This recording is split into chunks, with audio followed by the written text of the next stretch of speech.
In my last video, I was talking about farming Heist as a Elixir strategy, and today I want to talk about my Heist runner build that can reach 750% movement speed and possibly even more. It is designed purely for Heist, so it's also very tanky. It can run through all of the lasers and the traps without any issues. The only trap that can kill it is the mines, but even that happens very rarely. To make a full version of this build, you need some very expensive items, but reaching 500% movement speed on a Elixir budget shouldn't be an issue. I played this build last league and I was able to reach 1000% movement speed with it, but unfortunately Berserk has been nerfed, so the build now is a bit slower.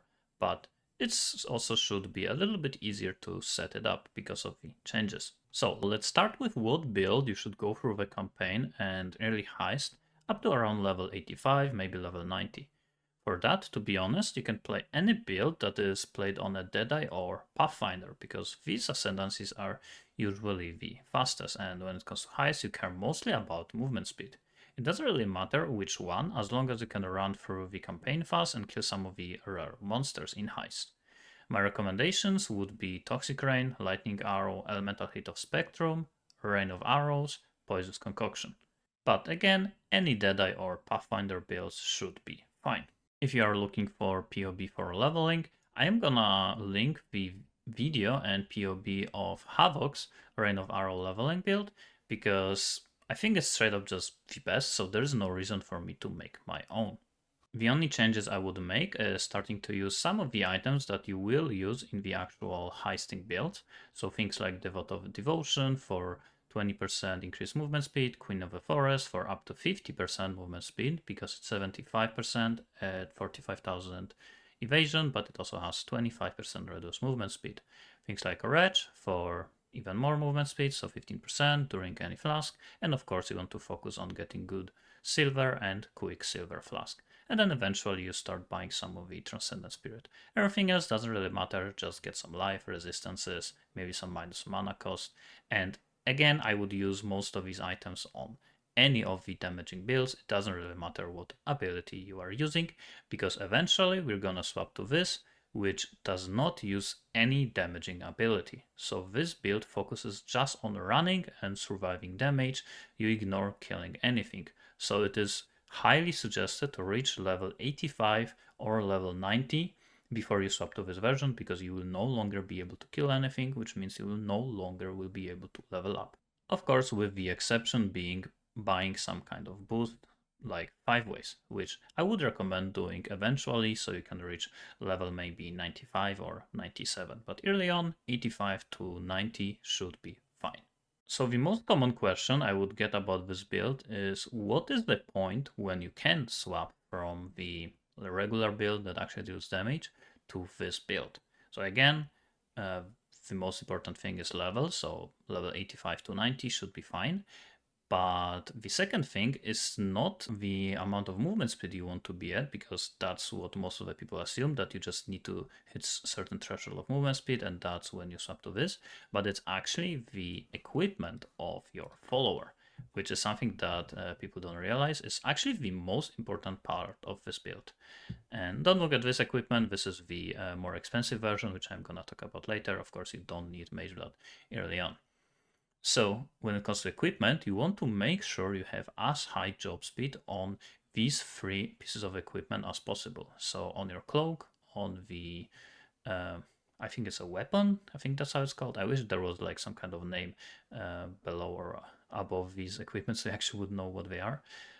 So this one, then on the brooch, you also want job speed, but you also want to have some chance to duplicate the contained scarabs of the highest chest. It's not like crazy important, but you still want to have some job speed.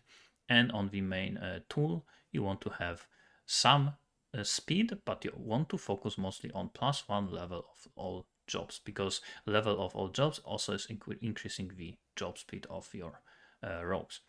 And the main reason why this is the most important thing, and you want it of course on every single rogue, except for Hack, because Hack is kind of useless, but you want it on every single other one. And the main reason why this matters the most is because it doesn't really matter how fast you run, the most important thing is how fast your follower can open the doors. Because if they run up to the door and they open it in like 3-5 seconds, you might actually have to kill some of the monsters because they will interrupt your rogues from the opening the doors. But if they open the doors in like half a second, 1 second, you don't really need to kill anything. Just wait for them to open, and usually half second to 1 second is fast enough, so they will be never interrupted. On top of that, we are using some of the abilities like Void Sphere and Decoy Totem to distract some of the enemies in case anything bad happens, like maybe your follower didn't open the doors fast enough, or maybe the monster spawned immediately next to the door. So these are the two main abilities that are going to help you. When it comes to getting this equipment, I highly suggest just self-farming it. So you want to farm high-level contract, preferably 81 for some of these items and 82, 83 for the tool to be able to craft them, and then just alteration spam them until you hit what you want. So either job speed or +1 level. You can also craft the job speed. So if you use the reforged speed, it is guaranteed to hit increased job speed, but it doesn't guarantee any tiers, so you might have to do it a few times. But if the yellow life force is cheap, you can do it this way. But generally, you just want to farm this equipment and craft it yourself, because usually some of them are not really available early on because people just focus on low level contracts and blueprints and don't realize that you can actually make quite a lot of money from these. So if you end up crafting more of them or just drop more of them, you actually can just sell them. Then the second most important thing is, again, not your movement speed, but actually your defense, because you want to make sure you're not gonna die to any of the enemies, because again, you're not gonna be killing them, so you want to survive their attacks, but also you want to be able to at least run through the lasers. You probably will be dying to traps early on. Being able to survive traps is actually pretty hard. The mines on the ground, that's the traps I'm talking about, but lasers shouldn't be too hard. So for the minimum survival, I would say you want to have 100% chance to suppress spell damage. You want to have good amount of physical damage reduction and chance to evade. So here you can say have 86 and 81%. You can achieve this by using Granite Flask, Jade Flask, Queen of the Forest, things like auras, so grace and determination. And item level 3 should be one of the earlier upgrades. You can just buy level 1 while you are still running Heist and level it up yourself, or of course you can just buy level 3. And of course you also want to have some good recovery, so things like Vitality Aura. Where is it? Here it is. Vitality, you shouldn't really need Clarity, but I included it in case you need some mana. And then on some of your items, like I think here I have some life regen and so on, maybe on boots. Yes, on my boots I also had some life regen. And on the flasks, you also want to use life flask, just in case you lose some life, you can just recover it instantly. So that should be enough to be able to survive in Heist. And remember, if you don't finish the campaign, so you reach level 60, then you do Merc Lab, and even to do the Uber Lab, you don't even need to kill Kitava. You don't get the resistances penalty. So here I have 75% of all res, but you actually would need only 45% without killing Kitava to be a resist capped, which is especially important with Chaos res. It's gonna be way easier to cap your Chaos res without killing Kitava. I think in my league start for the Necropolis League, I did kill Kitava after a week of league being out. So you definitely don't need to kill Kitava if you are running Heist. So to sum up the defense, you want to have some good spell suppression, resist cap, some armor, evasion, and good life recovery. So we talked about rogue equipment and defense, so now let's move on to the reason why we want to play with this build, which is the high amount of movement speed. So how can we get this number?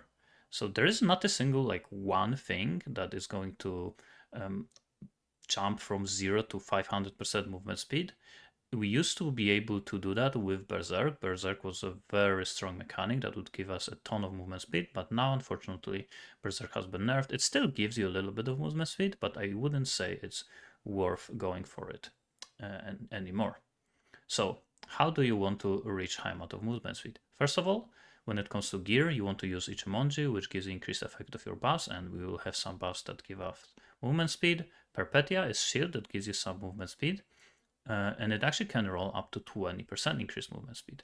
This one has a low amount because I was able to buy, this is by the way PoB from my league start from the Necropolis, so this is exactly the items I was using. And here I was able to snipe the 20% increased reservation efficiency implicit, which helped me with my aura reservation. But if you can't get that, I don't think you're gonna need it, especially without clarity.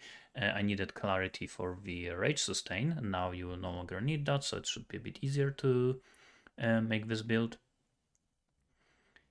So here you want to focus on just high amount of movement speed. And of course still, if you can get any decent implicit like spell suppression or resist, and even mana reservation efficiency, go for it.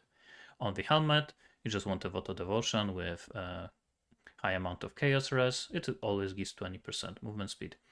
And if you can, try to corrupt some of them to get the implicit. Socketed gems have 90% cost reservation multiplier, which means you will put auras in your helmet and you just reserve less mana. But it's not something you should focus on early on. For chest, Queen of the Forest just gives high amount of movement speed, and every slot that you see in here, all of your items, are just for the life, resist, and mana regen, and some of the attributes if you can get some of the int or strength requirement. You don't really need anything else early on. You can craft some minus mana cost, which is going to help you a little bit with mana. On Amulet, you want to anoint Sovereignty for mana reservation, and again, just resist, life, reduce mana cost, life regen. That's basically it.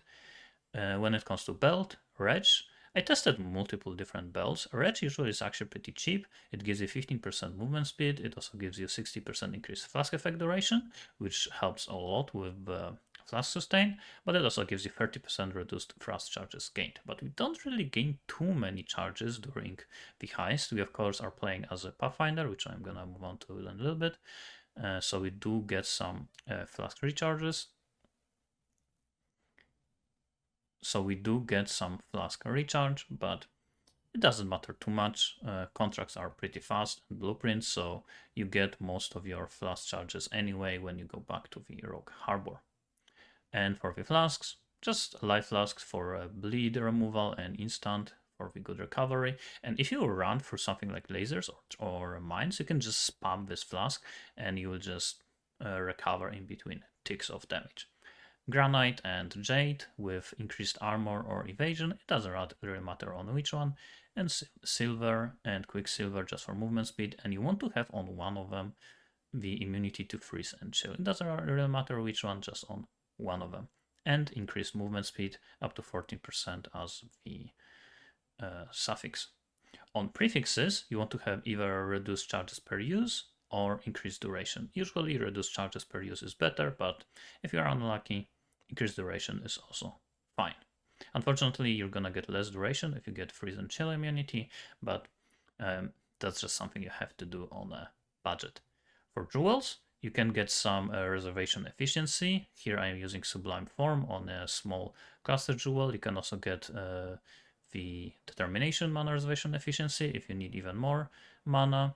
And on the second one, I am using Spike Concoction for Alchemist's Genius, which gives you some flask effectiveness, which of course give you more movement speed because of Silver and Quicksilver flask. And Fasting just for some additional flask charges gained. And on these 3 slots, I'm gonna show you on the tree, you want Transcendent Spirit. If tattoos are pretty cheap, you can also get the tattoo of Fleetwood, so this one, it gives you 2% movement speed instead of dexterity. Transcendent Spirit converts the dexterity in this area into 3% movement speed instead of 2 that you would get from the tattoos. So it is a little bit better, but it also takes the jewel slot, so it is up to you which one you want to go for. Usually Transcendent Spirits are pretty cheap early on, and tattoos are not really available, so I would go for Transcendent Spirit if they are pretty cheap. And of course you can still put some of the tattoos in the other slots, but I did put that in the more expensive version of the build, so we're gonna check that out a little bit later. For the Ascendancy, you want to go Pathfinder, mostly for the charges recovery. So this node here, Flask, gain 3 charges every 3 seconds. So this is the only way you're gonna recharge your flasks. And also there is a mod, where is it? Here, 50% chance for flasks to not consume charges. So this is also gonna help you with your flasks. Most of the time you will not run out of any of your flasks throughout the entire wing of your blueprint or the contract. And then everything else you just want to dump into 5% flask effectiveness. So you don't even need Master Surgeon or anything else. You just want to use these 2 small points. And also Master Alchemist is gonna remove the elemental ailments from you, so it's also pretty good. And of course 30% increased flask effect for Magic Flask is pretty good. For the rest of the tree, the key is again movement speed, spell suppression, so you can get some spell suppression here and here, the evasion and armor, so here we're getting some additional evasion. You can also get resistances here and evasion if you need it. Remember, you need at least 45,000 evasion to get the maximum effect of your Queen of the Forest, so that's a minimum you want to go for. So if anything, just type evasion. If you don't have enough evasion on your tree, just try to find some here. You can also path through here, for example, instead of the top if you have some extra points. So make sure to have 45,000 evasion. And you still want to have some life for some, well, defense here and here. And depending on your mana situation, you might want to go for Sublime Form here. You can get some reservation efficiency from Leader of the Pack, from the Charisma, and also Anointed Sovereignty on your Amulet. So here's one. And here you can get Mana Mastery, 12% mana reservation, and here Influence for Aura Effectiveness, which gives even more defense, and mana reservation efficiency here. This tree is actually very versatile. So for example, if you need more resistances, like I already mentioned, you can go to Survivalist. You can also get Sentinel and some additional resists here. If you need more life, you can go all the way up here, or even take some additional life points here and here, or even Heart of Oak. If you want more spell suppression, you can get some spell suppression here, or even the reflexes, and then you can also get some kind of evasion mastery. But generally, most of the stuff you're gonna need should be here on this tree. Depending on your gear, you actually might want to go for some additional spell suppression or resists. And now for the final thing, let's talk about scales. Even though we are not dealing any damage of this build, we of course still are using some of the scales, with the most important one being phase run, because not only it gives you huge amount of movement speed, but it also gives you phasing, so it lets you pass through all of the enemies, which is very important in Heist. To have 100% uptime of phase run, more duration should actually be enough to have it up all the time, but if it's not enough, you can also go for some increased duration over here. You can also support it with automation for, well, basically not having to use the phase run, but it also is gonna give you 5% reduced cooldown recovery rate, but it should be fine. Another thing you can use is Withering Step, just for some additional movement speed from the elusive, and it is also gonna be supported with more duration. For auras, you want to use Vitality and Grace, Determination, and Haste. So Haste for movement speed, of course Determination, Grace for armor and evasion. And if you can, try to support it with a Lighten, so you can fit all of the auras. And if you need some mana regeneration, use Clarity. For quality of life and being able to help your rogues, you can use Decoy Totem with increased AoE. You actually probably don't even need Life Tap, but if you have mana issues, you can do it. And this is basically gonna taunt all of the enemies. And for the same reason, Voice Sphere with increased AoE. Occasionally you might want to Flame Dash, so we are using it in here. And Molten Shell is actually pretty good just to be able to run through the lasers. So just to be safe, every single time I would see the lasers, I would press it myself. You can also use something like cancel damage taken, but I personally prefer to use it myself whenever I know I'm gonna need it, so right when I am about to enter some kind of trap. And here, just to show you in game, whenever I use automation, you can see that my phase run is up pretty much all the time, and also I am getting a withered step used, well, pretty much whenever it is on cooldown. And increased duration is actually gonna be changed to more duration. This is exactly why I am not sure if you're gonna still be able to have 100% uptime of phase run just with increased duration, but again, if you are not going to be able to have it, just use the exceptional performance. And now let's look at the more expensive version of the build, which can reach up to 750% movement speed, and also is a little bit easier to play, and it's definitely way more tanky. So the main differences here is, for example, I'm using the increased movement speed tattoos everywhere. I am still using Transcendent Spirit because, again, this is 3% movement speed instead of 2%. If you can actually craft some good rare jewels with good amount of movement speed, you can also use them. It shouldn't really matter too much which one you decide to go for. And in this area, you can actually use Brutal and Restrain, but only if you can get a very good one, which gives you 5% movement speed in some of the slots. But if you can't get a one like that, just go for the Transcendent Spirit. It should be almost the same. Then for the Water Eye, you want to go for, you have phasing while affected by haste, because sometimes, let's say you click on the chest and then your phase run is gonna fall off, and when that happens, you're gonna have to wait maybe like 1 second or 2 seconds to get your phase run back to have phasing. This way you will always have haste and also get some movement speed while affected by Grace. Forbidden Flesh and Flame, you want to have Gathering Winds for the increased action speed.